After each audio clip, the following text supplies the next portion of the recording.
You are listening to Back to Love, Book 2 in the Serendipity series, written by K.T. Bond, narrated by Chase Johnson, published by Four Horsemen Publishing Incorporated.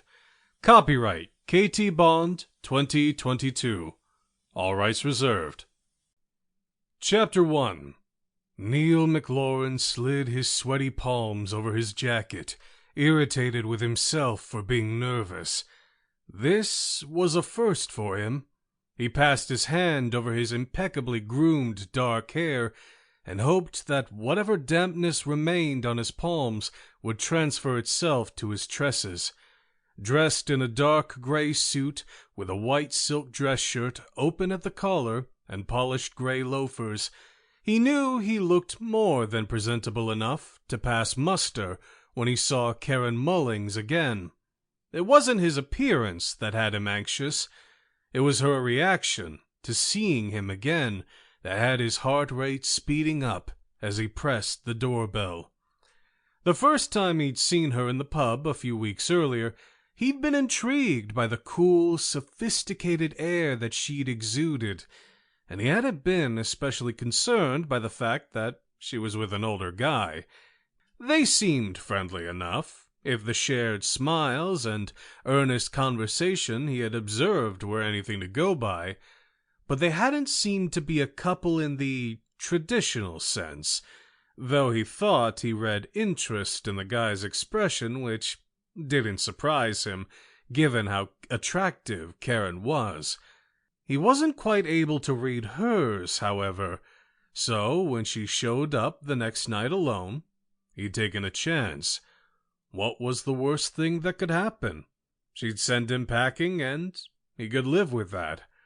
Now, as he rang the doorbell, he knew instinctively that whatever Karen's first response to seeing him again was, it would set the tone for all future contact between them.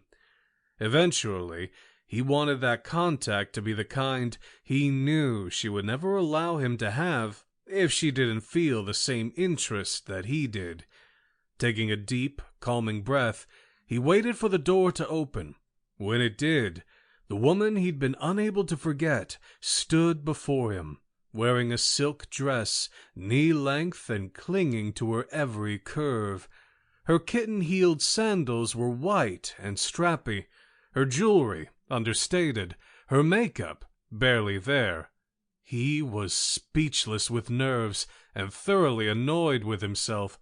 "Hi, come in," Karen said. Niall stepped inside, finding his voice at last. "Thank you. It's good to see you again."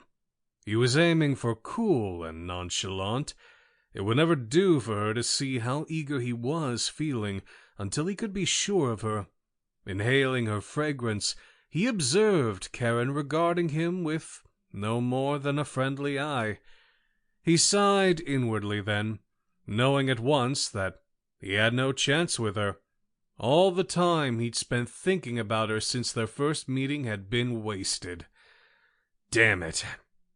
She was as alluring as ever, but also just as elusive as the first time they met.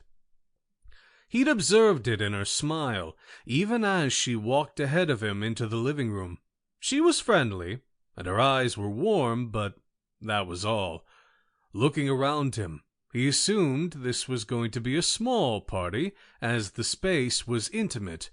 How the hell was he going to handle being around her when she so obviously didn't want anything like he would have liked with her? What a cock-up this was turning out to be. And then, a small, curvy woman in a little black dress walked into the room, and his brain sputtered. He knew Karen was speaking to him, but he couldn't focus for a moment. It felt as though all the air in the room had been sucked out, and he needed to hold his breath until oxygen was restored. "Niall?" Karen's concerned voice finally penetrated his haze, and he cleared his throat before answering. "Sorry," he said, but could find nothing to add to explain his lapse in concentration. Karen studied him for a second, and the small smile she allowed Sample complete. Ready to continue?